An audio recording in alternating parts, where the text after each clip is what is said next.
علیکم ورحمۃ اللہ وبرکاتہ۔ جامعہ انواریہ حیدرآباد باب العلم انواریہ ایجوکیشنل سوسائٹی کی جانب سے تحاوی شریف کی درس کا سلسلہ جاری ہے۔ آج ہم باب المستحاضۃ کیف تتطہر للصلاۃ اس باب کو اللہ کی توفیق سے پڑھیں گے۔ یعنی مستحاضہ نماز کے لیے کس طریقے سے پاکی حاصل کرے گی، یعنی نماز کے لیے مستحاضہ کی طہارت کا طریقہ کیا ہے، اور اس سلسلے میں فقہا کے کیا اختلافات ہیں، پھر مذہب راجح کیا ہے۔ بہت ہی تفصیل کے ساتھ امام طحاوی نے اس مسئلے کو باب کے تحت بیان کیا ہے، عقل و نقل کی روشنی میں جو ہے اپنے راجح مذہب کو ثابت کیا ہے۔ باضابطہ سبق سے پہلے یہاں کچھ بہت ہی ضروری چیزیں ہیں جن کا جاننا طلبہ اور طالبات پر بہت ضروری ہے۔ کچھ مسائل ہیں اگرچہ بالراست یعنی براہ راست ان کا باب سے تعلق تو نہیں ہے، لیکن اسی سے منسلک کچھ مسائل ہیں جن کا جاننا ضروری ہے۔ پہلا مسئلہ تو یہ ہے کہ دم حیض اور دم استحاضہ کے درمیان کیا فرق ہے۔ حیض والی عورت کو حیضہ بولتے ہیں، اور استحاضہ جس عورت کو آتا ہو، بیماری کا خون آتا ہو، اسے مستحاضہ بولتے ہیں۔ تو حیض والی عورت کو بھی خون آتا ہے اور استحاضہ میں بھی خون آتا ہے، تو دم حیض اور دم استحاضہ میں کیا فرق ہے؟ تو اس سلسلے میں یہ گزارش کی گئی ہے کہ دم حیض اس خون کو کہتے ہیں جو رحم کی گہرائی سے جاری ہوتا ہے، بلکہ اس کی یوں تعریف کریں، طبعی طور پر عورت کو آنے والا جو خون ہے وہ حیض کہلاتا ہے۔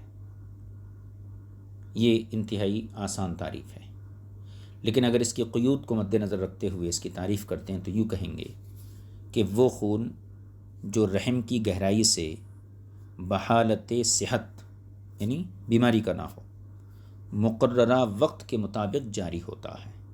مقررہ وقت کی قید اس لیے لگائی کیونکہ حیض کا خون بلوغیت سے پہلے نہیں آتا ہے، استحاضہ آ سکتا ہے۔ صحت کی قید اس لیے لگائی تاکہ بیماری کا خون نکل جائے۔ مقررہ وقت کی قید اس لیے لگائی تاکہ حیض میں اور باقی خونوں میں جو ہے امتیاز ہو جائے۔ تو حیض کے خون کی تعریف کیا ہوئی؟ وہ خون جو رحم کی گہرائی سے بحالت صحت مقررہ وقت کے مطابق جاری ہوتا ہو، یہ ہو گیا دم حیض۔ دم استحاضہ، دم استحاضہ اس خون کو کہا جاتا ہے جو رحم کے راستے سے کسی مرض کی بنا پر غیر معین وقت میں جاری ہوتا ہے۔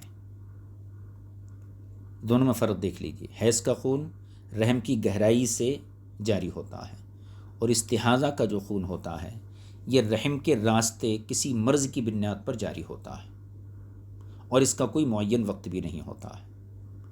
تو دونوں کی تعریف سے ایک چیز تو واضح ہو جاتی ہے کہ حیض کا خون رحم کے اندر سے جاری ہوتا ہے، اور استحاضہ کا خون رحم کی گہرائی سے نہیں بلکہ رحم کا جو حصہ ہے وہ استحاضہ کے خون کے گزرنے کی جگہ ہے، وہ کسی نہ کسی بیماری سے بدن کے کسی بھی حصے سے آ سکتا ہے۔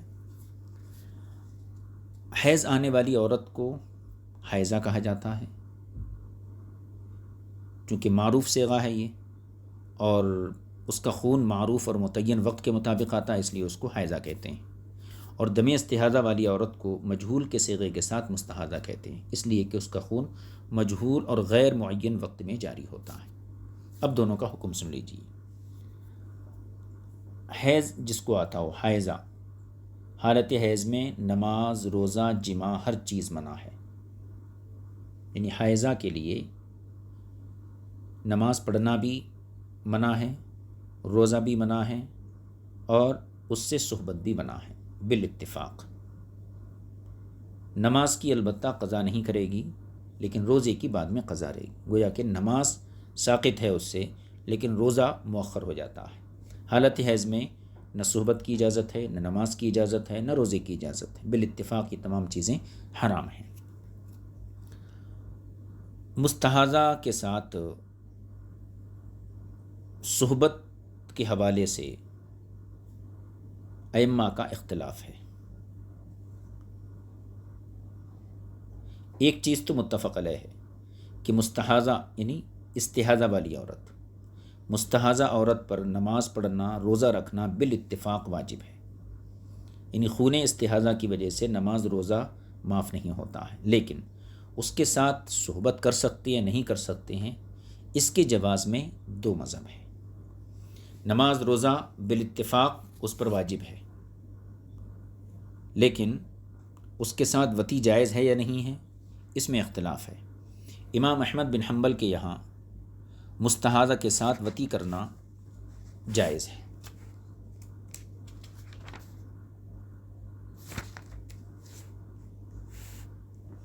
نہیں، امام احمد بن حنبل کے یہاں مستحاضہ سے وطی کرنا جائز نہیں ہے، البتہ اگر طویل مدت گزر جائے تب شوہر وطی کر سکتا ہے۔ طویل مدت سے مراد ان کے یہاں 4 مہینے مقرر ہیں، یہ امام احمد بن حنبل کا مذہب ہے۔ ائمہ ثلاثہ اور جمہور فقہا کے نزدیک مستحاضہ کے ساتھ بالاتفاق وطی کرنا جائز ہے، اس کے لیے کسی طول مدت کی شرط نہیں ہے۔ تو پھر سے اس کے خلاصے کو دیکھ لیجئے۔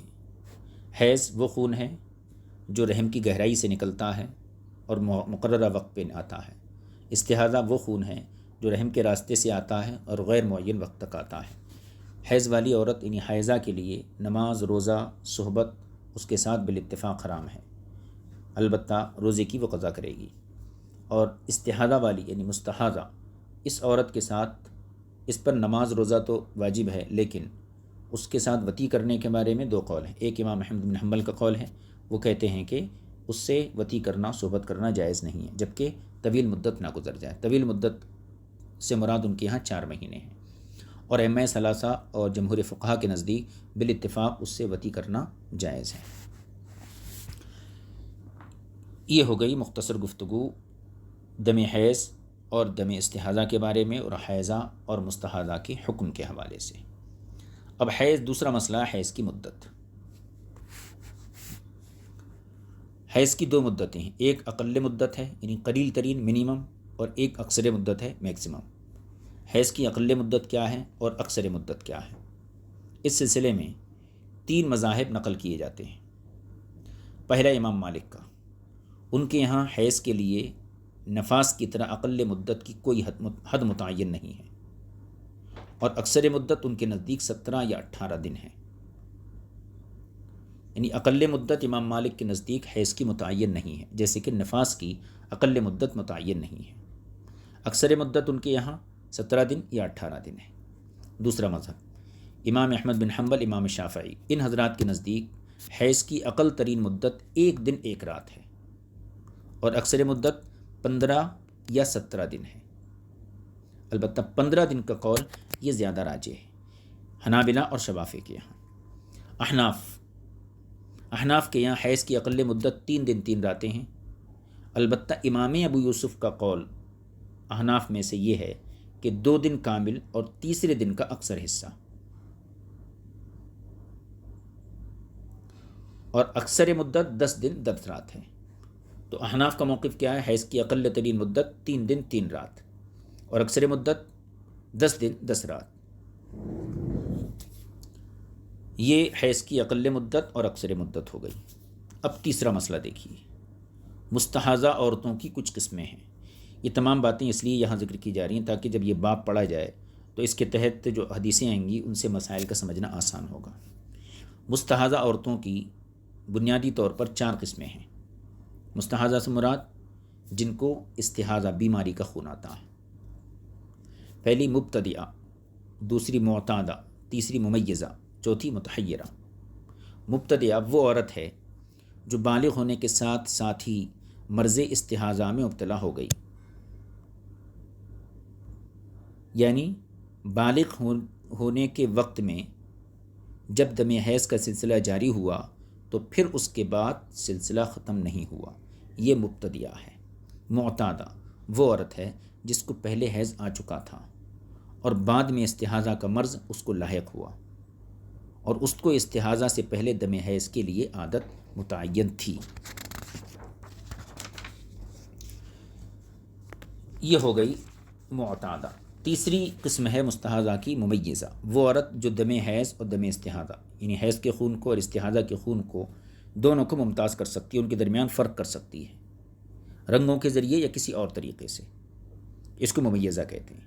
متحیرہ وہ عورت ہے یعنی وہ مستحاضہ عورت ہے جو دم حیض اور دم استحاضہ کے درمیان کسی طرح بھی امتیاز نہیں کر پاتی، اور اس کو یہ بھی یاد نہیں رہتا کہ اس کو کتنے دن حیض آتا تھا، اور نہ یاد رہے کہ مہینے کے شروع میں آتا تھا یا بیچ میں آتا تھا، یعنی دم حیض دم استحاضہ کی پہچان میں اس کے پاس کوئی طریقہ نہیں تھا۔ یہ 4 اقسام ہیں مستحاضہ عورتوں کی جن کو استحاضہ آتا ہے: مبتدیہ، معتادہ، ممیزہ، متحیرہ۔ پھر متحیرہ جو عورتیں ہوتی ہیں جن کو حیض کے خون میں اور استحاضہ کے خون میں امتیاز نہیں ہوتا ہے، نہ وقت میں نہ رنگ میں، تو ایسی متحیرہ عورتوں کی 3 قسمیں ہیں۔ ایک متحیرہ بالعدد ہے، یعنی وہ عورت جس کو یہ یاد نہیں کہ اس کو کتنے دن حیض آتا تھا، یعنی ایام حیض کی تعداد معلوم نہیں، تو اس کو متحیرہ بالعدد کہیں گے۔ متحیرہ بالزمان، وہ عورت جس کو یہ یاد نہیں کہ مہینے کے شروع میں حیض آیا کرتا تھا یا بیچ میں یا اخیر میں، یہ متحیرہ بالزمان ہے۔ متحیرہ بالزمان والعدد، یعنی وہ عورت جس کو نہ تو یہ یاد رہے کہ کتنے دن حیض آتا تھا، اور نہ یہ یاد رہے کہ مہینے کے شروع میں حیض آتا تھا یا بیچ میں یا اخیر میں، یہ متحیرہ بالزمان والعدد جو ہے یہ سب سے زیادہ پریشانی کا باعث بنتا ہے۔ یہ ہم نے 4 مسئلے اس کے تحت ذکر کر دیے۔ ایک مسئلہ اور اسی کے ساتھ، مستحاضہ کی حیض سے فراغت کی صورت، یعنی بیماری والا خون جس عورت کو آتا ہے تو حیض سے فراغت کی صورت کیا ہے اس کو؟ تو مذکورہ 4 قسم کی مستحاضہ ہیں، یعنی مبتدیہ اور معتادہ، ممیزہ، متحیرہ، یہ 4 قسم کی جو مستحاضہ عورتیں ہیں، ان کا حیض سے غسل کر کے پاک ہو جانے کے سلسلے میں یہ 2 قسمیں بیان کی جاتی ہیں، یعنی پاک ہونے کی 2 صورتیں ہیں۔ مبتدیہ کی طہارت، مبتدیہ کی 2 قسمیں، مثلا وہ مبتدیہ جو دم حیض اور دم استحاضہ کے درمیان رنگوں کے ذریعے امتیاز کر سکتی ہے، تو اس کے بارے میں 2 مذہب ہیں، ایک امام مالک کا، ایک امام مالک، امام شافعی، امام احمد بن حنبل کا۔ ان کے نزدیک وہ تمیز باللون پر عمل کرے گی، یعنی رنگ کے ذریعے پہچان کر عمل کرے گی۔ جب اس کو یہ معلوم ہو جائے کہ اب دم حیض کا سلسلہ ختم ہو گیا اور دم استحاضہ کا سلسلہ جاری ہو گیا ہے، تو وہ غسل کر کے نماز روزہ شروع کر دے گی۔ دوسرا مذہب احناف کا، یہاں تمیز باللون کا اعتبار نہیں ہے، بلکہ اکثر مدت حیض یعنی 10 دن حیض میں شمار کر کے بقیہ دن میں استحاضہ شمار کیے جائیں گے، اور غسل کر کے وہ نماز روزہ شروع کر دے گی۔ تو ایک تو مبتدیہ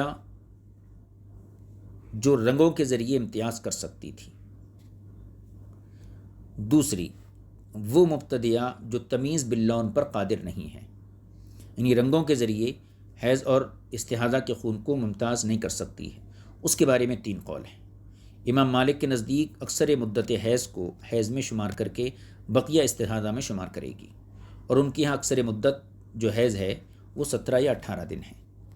شافعیہ اور حنابلہ کے نزدیک مدت حیض کے اکثر ایام گزرنے کے بعد استحاضہ شروع ہوگا، اور احناف کے یہاں مفتہ بھی قول یہ ہے کہ 10 دن حیض میں شمار کر کے بقیہ استحاضہ میں شمار کرے گی۔ یہ ہو گیا صاحب 2 کا۔ معتادہ کا حکم،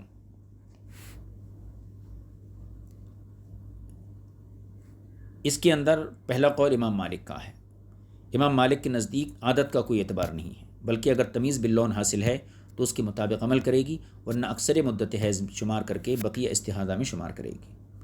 دوسرا احناف کا قول ہے یہاں تمیز باللون کا کوئی اعتبار نہیں، بلکہ اپنی عادت کے مطابق غسل کرے گی۔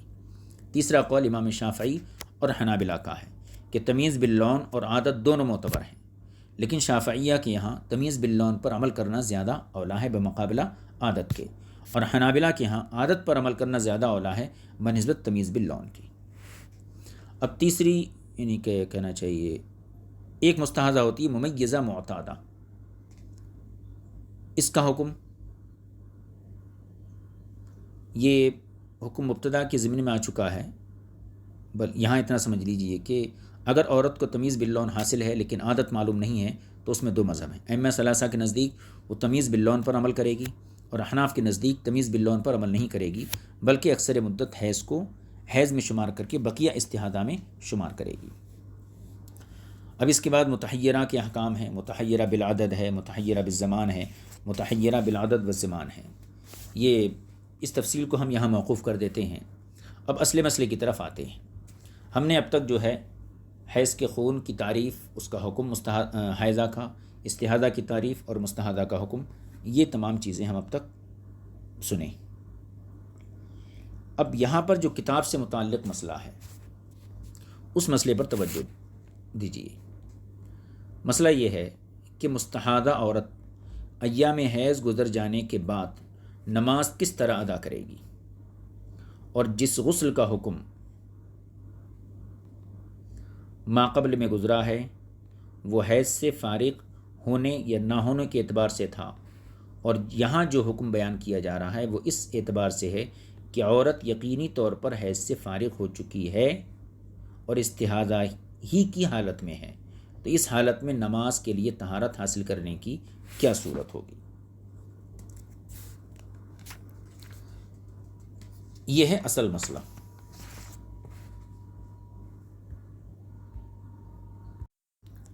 مستحاضہ کس طریقے سے نماز کے لیے طہارت حاصل کرے گی، اس کی پاکی کا طریقہ کیا ہے؟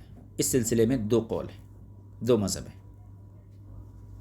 پہلا مذہب جو صاحب کتاب نے فریق اول کے طور پر جن کو فذهب قوم الی ان المستحاضۃ یہاں سے جن کو بیان کیا ہے، یہ روافظ میں سے امامیہ اور ظاہریہ اور ان کے علاوہ امام مجاہد، ان کے نزدیک ہر قسم کی مستحاضہ عورت ہر نماز کے لیے علیحدہ علیحدہ غسل کرے گی۔ ظہر کی نماز ہے غسل کر لینا، عصر کی نماز پھر غسل کر لینا، مغرب میں پھر غسل کر لینا۔ تو ان حضرات کے نزدیک مستحاضہ ہر نماز کے لیے علیحدہ علیحدہ غسل کرے گی۔ دوسرا قول امام ابراہیم نخعی اور ان کے علاوہ عبداللہ بن شداد، منصور بن معتمر وغیرہ کا قول ہے، وہ کہتے ہیں ہر قسم کی مستحاضہ جمع بین الصلاتین کرے گی، یعنی ظہر کو مؤخر کر کے عصر کو مقدم کر کے دونوں کے لیے ایک غسل کرے گی، اور مغرب کو مؤخر کر کے عشاء کو مقدم کر کے دونوں کے لیے ایک غسل کرے گی، اور فجر کے لیے مستقل ایک غسل کرے گی۔ تو ان حضرات کے نزدیک مستحاضہ عورت پر ہر دن 3 غسل کرنا واجب ہوگا۔ یہ فریق ثانی ہے۔ تیسرا قول بھی اس میں جو تیسرا مذہب ہے وہی ائمہ اربعہ اور کہنا چاہیے فقہائے مدینہ کا مذہب ہے۔ ائمہ اربعہ اور فقہائے مدینہ کے نزدیک ہر قسم کی مستحاضہ عورت استحاضے کے زمانے میں ہر نماز کے لیے وضو کرے گی۔ یہ 3 مذہب ہو گئے۔ پہلا مذہب کیا تھا؟ مستحاضہ عورت ہر نماز کے لیے غسل کرے گی۔ دوسرا مذہب مستحاضہ عورت 2 نمازوں کے لیے ایک غسل کرے گی۔ اور تیسرا مذہب جو ائمہ اربعہ کا ہے، اس کا تقاضا یہ ہے، ائمہ اربعہ فقہائے مدینہ کا مذہب ہے کہ ہر قسم کی مستحاضہ ہر نماز کے لیے مستقل وضو کرے گی، اسے غسل کی ضرورت نہیں ہے۔ یہ ہو گیا نفس مسئلہ۔ اب کتاب کو دیکھیے، یہاں پر ایک بات ذکر کر دی جائے۔ میں نے عرض کیا کہ ائمہ اربعہ اور فقہائے مدینہ کے نزدیک مستحاضہ عورت دم استحاضہ کے دوران ہر نماز کے لیے وضو کرے گی، تو یہاں فقہائے مدینہ کا لفظ آیا تھا۔ فقہائے مدینہ دراصل ان فقہائے سبعہ کو، 7 فقہا کو کہا جاتا ہے جو مدینہ منورہ میں منصب افتاء پر فائز تھے، جیسے عروہ بن زبیر، سعید بن مسیب، قاسم بن محمد، سالم بن عبداللہ، عطا بن رباح، حسن بصری، محمد بن علی بن حسین بن علی بن ابی طالب۔ یہ حضرات فقہائے مدینہ کہے جاتے ہیں۔ اب کتاب کی طرف توجہ کیجیے۔ باب المستحاضۃ کیف تطہر للصلاۃ۔ اب وہ ساری چیزیں ذہن میں رکھیے کہ مستحاضہ وہ عورت جس کو بیماری کی وجہ سے خون آتا ہے، مستحاضہ کس طریقے سے نماز کے لیے پاکی حاصل کرے گی۔ تو پہلا قول کیا تھا کہ ہر نماز کے لیے وہ غسل کرے گی مستقل طور پر۔ پہلے والے فریق کی تائیدی روایات امام طحاوی نے سب سے پہلے ذکر کی ہیں، دیکھ لیجئے۔ حدثنا محمد بن النعمان السقطی قال حدثنا الحمیدی قال حدثنا عبد العزیز بن ابی حازم قال حدثنی ابن الہادی عن ابی بکر بن محمد بن عمر بن حزم عن عمرة عن عائشة ان ام حبیبة بنت جحش كانت تحت عبد الرحمن بن عوف۔ حضرت عائشہ صدیقہ رضی اللہ تعالی عنہا سے مروی ہے، فرماتی ہیں کہ ان ام حبیبہ بنت جحش، کہ ام حبیبہ بنت جحش یہ عبد الرحمن بن عوف کے نکاح میں تھیں، وَأَنَّهَا اُسْتُحِيضَتْ حَتَّى لَا تَطْهُرُ، اور انہیں اس قدر استحاضہ آتا تھا کہ پاکیزگی نہیں ہو پاتی تھی۔ فَذُكِرَ شَأْنُهَا لِرَسُولِ اللَّهِ صلی اللہ علیہ وسلم، تو ان کے بارے میں حضور صلی اللہ علیہ وسلم کی خدمت میں بتایا گیا، ان کی حالت ذکر کی گئی۔ فقال، تو حضور نے فرمایا، لیست بالحیضۃ، کہ یہ جو خون ان کو آتا ہے یہ حیض کی وجہ سے نہیں ہے، بلکہ ولکنہ رقضۃ من الرحم، بلکہ یہ رحم کی کسی نس کی وجہ سے ہے، کسی رحم کی حرکت کی وجہ سے ہے۔ لتنظر قدر قروئها التي تحیض لها، تو انہیں چاہیے کہ وہ اپنے حیض کے دنوں کا انتظار کریں۔ فلتترک الصلاۃ، اور اتنے دنوں میں نماز پڑھنا چھوڑ دیں۔ ثم تنظر بعد ما ذلك، اور جب اتنا انتظار ختم ہو جائے، فلتغسل عند كل صلاۃ وتصلی، تو حیض کے ایام چھوڑ دیں۔ مثلا اگر ان کو 5 دن آنے کی عادت تھی تو 5 دن نماز وغیرہ چھوڑ دیں، لیکن جب 5 دن گزر جائیں عادت کے مطابق تو پھر ان کی پاکی کا طریقہ یہ ہے، فلتغتسل عند كل صلاۃ وتصلی، کہ ہر نماز کے وقت وہ غسل کریں اور نماز پڑھیں۔ یہ حضرت عائشہ کی روایت ہے۔ اس روایت کو صاحب کتاب نے، اسی مضمون کو صاحب کتاب نے مختلف سندوں سے یہاں پر ذکر کیا ہے۔ اب اس روایت کے بعد ایک اور روایت ہے، وہ بھی حضرت ام حبیبہ سے متعلق ہے۔ حدثنا ابن ابی داود قال حدثنا الوهبي قال حدثنا محمد بن اسحاق عن الزهري عن عروة عن عائشة ان ام حبیبة بنت جحش كانت استحيضت في عهد رسول الله صلی اللہ علیہ وسلم۔ یہ بھی حضرت عائشہ کی وہی روایت ہے کہ حضرت ام حبیبہ بنت جحش کو حضور صلی اللہ علیہ وسلم کے عہد میں کثرت سے استحاضہ آتا تھا۔ فامرها رسول اللہ صلی اللہ علیہ وسلم بالغسل لكل صلاۃ، تو حضور اکرم صلی اللہ علیہ وسلم نے انہیں ہر نماز کے لیے غسل کرنے کا حکم دیا۔ فإن كانت لتغتمس في المركن،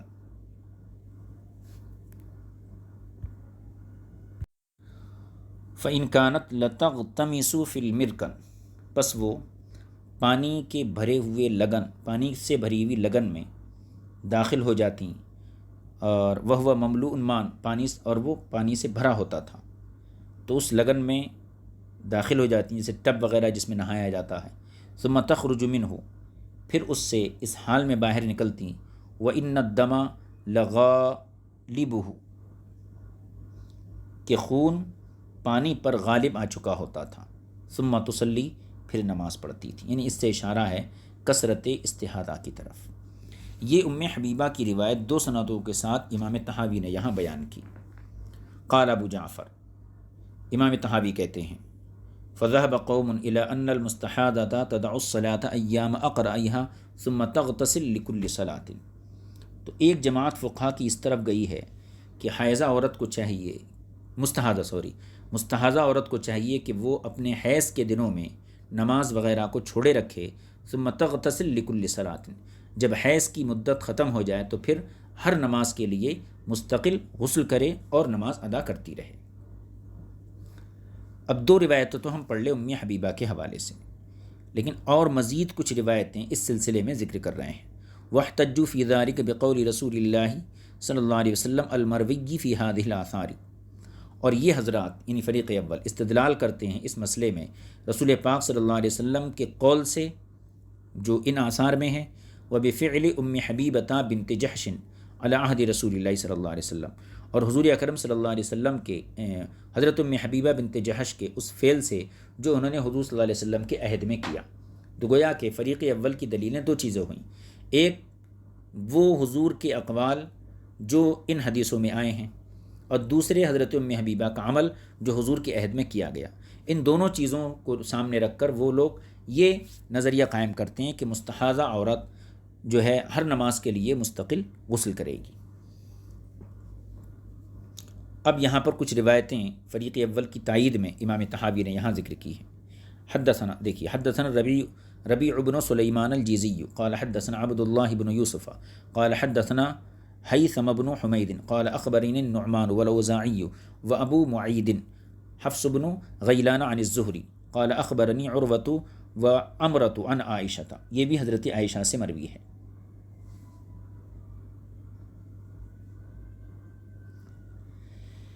فرماتی ہیں قالت، انہوں نے فرمایا استحیضت ام حبیبہ بنت جحش، حضرت ام حبیبہ بنت جحش کو استحاضہ آیا، فاستفتت رسول اللہ صلی اللہ علیہ وسلم، بلکہ فاستفتو ہونا چاہیے یا فاستفتت اگر ہے تو پھر اس کا فاعل ام حبیبہ ہے۔ تو انہوں نے ام حبیبہ نے رسول اللہ صلی اللہ علیہ وسلم سے پوچھا، اس سلسلے میں مسئلہ پوچھا، فقال لها رسول اللہ صلی اللہ علیہ وسلم، تو حضور اکرم صلی اللہ علیہ وسلم نے ان سے فرمایا، انہوں نے جب مسئلہ دریافت کیا تو حضور نے آپ نے جواب دیا، ان هذه لیست بحیضۃ، کہ یہ حیض کا خون نہیں ہے، ولکنہ عرق فتقہ ابلیس، بلکہ یہ ایک رگ کا خون ہے جس کو ابلیس نے چیر دیا ہے۔ فإذا ادبرت الحیضۃ فاغتسلی وصلی، لہٰذا جب ایام حیض گزر جائیں تو تم غسل کرو اور نماز ادا کرو۔ وإذا اقبلت فاترکی لها الصلاۃ، اور پھر ایام حیض جب آ جائیں تو نماز ترک کر دو۔ قالت عائشہ، حضرت عائشہ فرماتی ہیں فکانت ام حبیبہ تغتسل لکل صلاۃ، حضور کے مسئلہ فرمانے بیان کرنے کے بعد حضرت ام حبیبہ کا عمل یہ تھا کہ آپ ہر نماز کے لیے غسل کرتی تھیں۔ وکانت تغتسل احیانا فی مرکن فی حجرت اختها زینب وہی عند رسول اللہ صلی اللہ علیہ وسلم، اور کبھی کبھی وہ ٹب میں غسل کرتی تھی حضرت ام حبیبہ۔ وکانت تغسل احیانا فی مرکن فی حجرت اختها، اور کبھی وہ اپنی بہن یعنی زینب کے حجرے میں ایک لگن کے اندر پانی جو ہوتا اس میں غسل کرتی، وہی عند رسول اللہ صلی اللہ علیہ وسلم، اور وہ یعنی حضرت زینب حضور اکرم صلی اللہ علیہ وسلم کے پاس ہوتی، حتی ان حمرۃ الدم لتعلو الماء، یہاں تک کہ خون کی سرخی پانی پر غالب آ جاتی، فتصلی مع رسول اللہ صلی اللہ علیہ وسلم، اور وہ حضور اکرم صلی اللہ علیہ وسلم کے سامنے گویا کہ نماز پڑھتی، فما منعها ذلك من الصلاۃ، لیکن حضور اکرم صلی اللہ علیہ وسلم نے ان کو اس خون کے ساتھ نماز پڑھنے سے نہیں روکا۔ تو یہ حضرت ام حبیبہ کا عمل ہے، پھر حضور کا نہ روکنا اس سے جواز ثابت ہو گیا۔ دیکھیے آگے کی حدیث دیکھیے، حدثنا ربیع بن سلیمان المعذل سلیمان المؤذن قال حدثنا اسد قال حدثنا ابن ابی ذئب عن الزہری عن عروۃ و امرۃ عن عائشۃ ان ام حبیبہ بنت جحش استحیضت 7 سنین. یہ بھی حضرت عائشہ کی وہی روایت ام حبیبہ کے بارے میں. حضرت عائشہ فرماتی ہیں کہ حضرت ام حبیبہ بنت جحش کو 7 سال تک استحاضہ مبتلا رہیں. فسألت النبی صلی اللہ علیہ وسلم عن ذلک، تو انہوں نے اس سلسلے میں حضور اکرم صلی اللہ علیہ وسلم سے مسئلہ دریافت کیا. تو فأمرها ان تغتسل، تو حضور اکرم صلی اللہ علیہ وسلم نے انہیں حکم دیا کہ وہ غسل کر لیا کریں. وقال، اور حضور نے یہ بھی ارشاد فرمایا ان هذه عرق، کہ اے ام حبیبہ یہ جو ہے رگ کا خون ہے. ولیست بالحیضہ، اور یہ حیض نہیں ہے. فکانت ہی تغتسل لکل صلاۃ، چنانچہ حضرت ام حبیبہ ہر نماز کے لیے وضو فرمایا کرتی تھی. اب اس کے بعد دوسری روایت ہے، یہ ام حبیبہ کی ہی 1 2 3 4 روایتیں گزر گئی سمجھیے. اور ایک روایت ہے حضرت ام حبیبہ کی. حدثنا یونس قال حدثنا یحیی بن عبد اللہ بن بکیر قال حدثني لیث بن سعد عن ابن شہاب عن عروۃ عن عائشۃ مثلہ. یہ بھی گویا کہ اسی حضرت عائشہ کی روایت کی ایک سند ہے. قال لیث نے کہا لم یذکر ابن شہاب، لیکن ابن شہاب نے اپنی روایت میں ان رسول اللہ صلی اللہ علیہ وسلم امر ام حبیبۃ ان تغتسل عند کل صلاۃ، اس جملے کو ابن شہاب نے ذکر نہیں کیا ہے، جو ابن شہاب کے طریقے سے روایت پہنچی ہے. ٹھیک ہے، آگے دیکھیے. اور ایک حدیث حدثنا اسماعیل بن یحیی المزنی قال حدثنا محمد بن ادریس قال اخبرنا ابراہیم بن سعد سمع ابن شہاب عن عمرۃ بنت عبد الرحمن عن عائشۃ مثلہ ولم یذکر قول اللہ. یہاں پر بھی دیکھیے اس میں لیث کا قول انہوں نے ذکر نہیں کیا ہے. آگے بھی دیکھیے. ہاں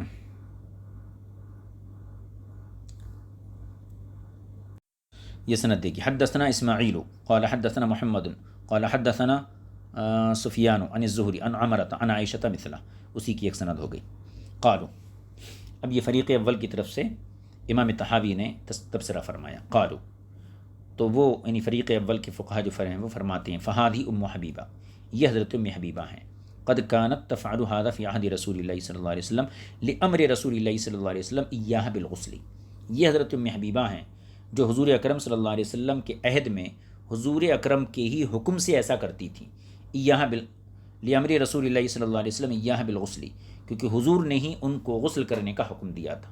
تو گویا حضرت ام حبیبہ حضور کے عہد میں حضور کے ہی حکم سے غسل کیا کرتی تھیں ہر نماز کے لیے. فکانت ذلك عندنا علی الغسل لکل صلاۃ، لہذا ہمارے نزدیک حکم یہی ہے کہ مستحاضہ ہر نماز کے لیے علیحدہ غسل کرے گی، علیحدہ غسل کرے گی.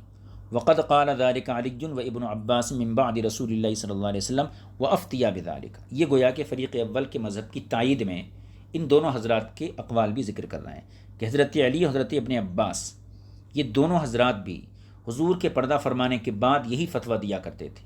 تو اس سے پتہ یہ حضرات فتویٰ دیتے تھے تو اس سے یہ ثابت کرنا ہے کہ یہ حدیثیں منسوخ نہیں ہیں.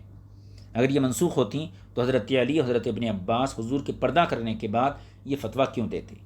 اس سے پتہ یہ چلتا ہے کہ حضور صلی اللہ علیہ وسلم کے بعد بھی صحابہ نے، جن میں حضرت علی حضرت ابن عباس جیسے بڑے نام ہیں، ان حضرات نے اسی بات پر فتویٰ دیا کہ مستحاضہ عورت ہر نماز کے لیے مستقل غسل کیا کرے گی.